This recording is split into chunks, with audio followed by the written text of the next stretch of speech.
नागेन्द्रकन्या वृषभेतनाभ्यां नमो नमः शंकर पार्वतीभ्यां नमो अरहंताणं नमो सिद्धाणं नमो आयर्याणं वस्समाअ रफ़अहा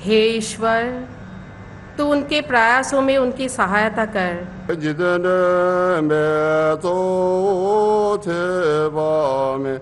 नानक बोले हर हर बाणी। वाहिगुरु जी का खालसा, वाहिगुरु जी की फतेह। यही वजह वहाँ पे गुरुद्वारा, मस्जिद, मंदिर एक ही लाइन में आपको दिखते नजर आते हैं। एक टाइम पे नमाज भी अदा होती है, उसी टाइम पे आरती भी होती है और लोग चर्च भी जा रहे हैं, तो उनको इस चीज से फर्क नहीं पड़ता। लेकिन अगर पाकिस्तान में ऐसा हो सकता है कि मस्जिद के साथ आप मंदिर बना दो, हो सकता है? कभी नहीं। पार्लियामेंट हाउस का उद्घाटन पूरी भारतीय संस्कृति को ध्यान में रखते हुए कर दिया गया है। ईयू की तरफ से जो मैं खबर देख रही थी, जो चल रही थी, और उसमें कहा गया है कि Pakistan under EU scanner over right situation, और जो ट्रेड है हमारी और उनकी, उस हवाले से ये बात की जा रही है। जो ट्रेडिशन है उसको भी वो फॉलो करते हैं। वो इंडिया के डिफरेंट स्टेट में जाती है, वो को यूनिवर्सिटीज में पढ़ रही है, ठीक है, जिससे माहौल बदलता है, रेवोल्यूशन आती है। उसके लिए आपको सिंबल्स भी वैसे चाहिए होते हैं। भी आपको पार्लियामेंट, ये हिंदुस्तान का बनाया हुआ, this is by the people, build by people of India, architect of India, for the people of India. So ये एक ऐसी चीज है जिसके ऊपर गर्व करना चाहिए। नमस्ते दोस्तों, जय हिंद। हिंदुस्तान स्पेशल में आपका स्वागत है। दोस्तों, नई संसद में सेंगोल स्थापित करने के बाद सर्वधर्म प्रार्थना का आयोजित किया गया। सर्वधर्म प्रार्थना में अलग अलग धर्म से जुड़े गुरुओं और लोगों ने पूजन किया। सर्वधर्म प्रार्थना में बौद्ध, ईसाई, जैन, पारसी, मुस्लिम, सिख, सनातन समेत कई धर्मों के धर्म गुरु ने अपनी अपनी प्रार्थनाएं की। सभी धर्म के धर्म गुरुओं और विद्वानों ने नई संसद के उद्घाटन पर अपने अपने विधि विधान से अनुष्ठान किया। इस दौरान प्राइम मिनिस्टर मोदी समेत कार्यक्रम में शामिल सभी नेताओं ने इन प्रार्थनाओं को सुना। 10 सितंबर 2020 को फ्रांस से आए 5 राफेल विमानों के भारतीय वायुसेना में शामिल होने पर सर्वधर्म प्रार्थना का आयोजन किया गया था। अंबाला एयरबेस पर हुए इस कार्यक्रम में रक्षा मंत्री राजनाथ सिंह भी मौजूद थे। अब पाकिस्तानी मीडिया एक ही जगह मंत्रोच्चार, दुआ और जो बोले सोनेहार सुनकर सकते में है, और ये चर्चा कर रहा है कि ऐसा सिर्फ भारत में ही हो सकता है। अनेकता में एकता भारत की हमेशा पहचान रही है। देखे जाए तो इंडिया एक सेकुलर देश है और वो रिलीजन को इतना अहमियत नहीं देते हैं, ठीक है। स्टेट का कोई रिलीजन वहां पर नहीं है। अगर कोई हिंदू है तो वो अपने लिए, कोई मुसलमान है तो वो अपने लिए। यही वजह वहां पे गुरुद्वारा, मस्जिद, मंदिर एक ही लाइन में आपको दिखते नजर आते हैं। एक टाइम पे नमाज भी अदा होती है, उसी टाइम पे आरती भी होती है और लोग चर्च भी जा रहे हैं, तो उनको इस चीज से फर्क नहीं पड़ता। लेकिन अगर पाकिस्तान में ऐसा हो सकता है कि मस्जिद के साथ आप मंदिर बना दो, हो सकता है? कभी नहीं हो सकता ना।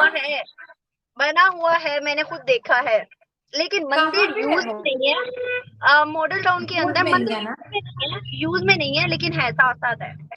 एक्चुअली आप जिस मॉडल टाउन की बात करिए, वो मॉडल टाउन जो है वो आजादी से पहले हिंदू लोगों की सोसाइटी थी। और आप देखिए, और जब हिंदू आजादी के बाद भी यहाँ रहने के लिए उन्होंने सोचा, तो यहाँ के लुटेरे ने उनको मार भगा दी, क्योंकि उनको मॉडल टाउन चाहिए था। मॉडल टाउन एक इतना खूबसूरत शहर है जिसको कहते हैं ना, ऊपर अगर आप बाय एयर भी जा रहे हो तो आपको मॉडल टाउन नजर आता है।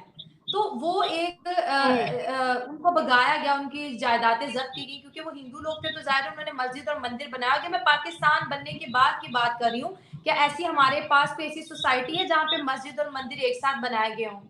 नहीं है ना। अब कश्मीर की बात हम करते हैं। इवन इस्लामाबाद में भी शाइला हम देखें तो इस्लामाबाद के अंदर भी मंदिर का जो कहा गया था कि बनाया जाएगा, लेकिन लोगों ने प्रोटेस्ट किया और कहा कि यहाँ पे नहीं बनना चाहिए। इस तरह की स्टेटमेंट्स हमें सामने आई थी। अब ये हो क्यों रही है, मैं आपको बताती हूँ ना। देखें, इस्लाम गलत नहीं है, आज का मुसलमान गलत है। क्यों? क्योंकि वो हर चीज में जो है ना रिलीजन विक्टिम कार्ड प्ले करता है, हर चीज में रिलीजन को घुसाता है, जबकि वहां पर उसका ताल्लुक हो या ना हो, वो रिलीजन की चादर में खुद को छुपाता है और कहता है कि ये दीन है और दीन ऐसा ही है। इस बारे में तो हम खैर बात नहीं करेंगे, लेकिन आपने कश्मीरी की बात की, कश्मीरी लड़कियों की बात की, जाहिर है हम बात करते हैं, आपके भी शो में वो आती हैं। तो वहाँ की जो लड़कियां हैं, सबसे पहले हम उनको देखेंगे वो कितनी सिविलाइज हैं, उनकी ड्रेसिंग सेंस कैसी है। अब वो वेस्टर्न कपड़े पहनती हैं, वो कल्चरल कपड़े भी पहनती है, उनकी जो ट्रेडिशन है उसको भी वो फॉलो करते हैं, वो इंडिया के डिफरेंट स्टेट में जाती है, वो को यूनिवर्सिटीज में पढ़ रही है, ठीक है, जिससे माहौल बदलता है, रेवोल्यूशन आती है। लेकिन जो हमारा कश्मीर है, एक तो वहाँ पे स्कूल है नहीं है, दूसरा वहाँ को एजुकेशन सिस्टम को प्रमोट नहीं किया जाता, और तीसरा मदरसे बहुत ज्यादा हैं कश्मीर में, हर जगह मदरसे हैं। और वो क्या दिक्कत, जो मौलाना लोग हैं वो क्या बताते हैं कि औरत का जो नाम है ना वो पर्दे का नाम है, इसको आप स्कूलों में नहीं नुमाइश के लिए भेज सकते। अभी तो एक खबर ये भी आई थी कि कश्मीर के बच्चों को हिजाब पहनना कंपलसरी कर दिया गया है। We are entering into next 25 years, जिसको हम अमृत काल का समय बोलते हैं, वेयर इंडिया एट 100 वो कैसा होगा। मोदी जी ने उसका विजन दिखाया हिंदुस्तान को कि भाई we want to be a developed country, हम एक विकसित देश, जैसे आज अमेरिका इंग्लैंड है वैसा ही देश हम इंडिया को देखना चाहते हैं जब हम 100 साल अपने आजादी के पूरे होंगे। उसके लिए आपको सिंबल्स भी वैसे चाहिए होते हैं। भी आपको पार्लियामेंट, ये हिंदुस्तान का बनाया हुआ है, this is by the people, build by people of India, architect of India, for the people of India. So ये एक ऐसी चीज है जिसके ऊपर गर्व करना चाहिए, बट क्या करें, ऑपोजिशन के लोग हैं, उनका काम ही है। इस ऑपोजिशन और गवर्नमेंट को मैं हमेशा सोचता हूँ जैसे सास बहू का रिलेशनशिप होता है ना, कि बहू जितनी मर्जी अच्छी हो, जितना मर्जी अच्छा काम करे, सास को कभी उसमें कुछ गुद दिखेगी नहीं, वो बाद में यही बोलेंगे। वो लोग पूछते भी हैं भाई इसमें प्रॉब्लम क्या है बहू में, कहते हैं यार जैसे हिंदुस्तान में बोलते हैं ये ना आटा बड़ा गूंथती जब तो हिलती बहुत है, भाई आपको कुछ ना कोई उसमें कसूर निकालना ही है। लेकिन सर कभी सास भी बहू थी, आपने तो देखा ही होगा टीवी सीरियल, आपके बहुत चला था, खत्म ही नहीं होता था, तो वो मतलब चलता जा रहा था।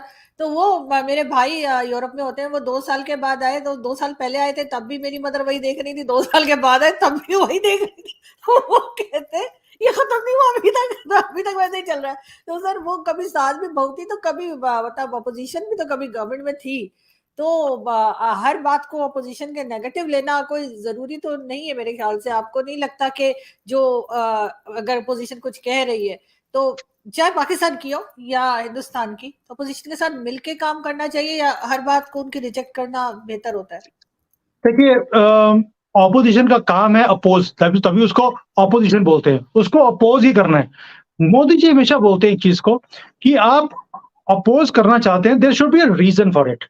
अननेसेसरली हर चीज को आप अपोज करें कि हमें अपोज ही करना है, धरना ही देना है, काम होने नहीं देना, this is not how countries can rise. भाई ऑपोजिशन का काम भी ये है कि हम कैसे एक कंट्री को आगे लेके जा सकते हैं, गवर्नमेंट का काम भी यही है कि कंट्री को आगे लेके जाएं, और तो कोई मकसद नहीं है। भाई हमारे ये राजा वाली कोई टाइम तो है नहीं कि राजा मीन्स मैं और उसको मेरी फैमिली यही राज करेंगे कंट्री के ऊपर। This is a government for the people, जो देखती है कि कंट्री को कैसे राइज कर रहे हैं, लोगों को हम कैसे गुर्बत से बाहर निकाल सकते हैं, उनको कैसे तरक्की दे सकते हैं, कैसी अपॉर्चुनिटीज दे सकते हैं। So I think this is disheartening जब मैं देखता हूं कि ऑपोजिशन के लोग तरक्की के मामले में भी टांग अड़ा कर रखते हैं।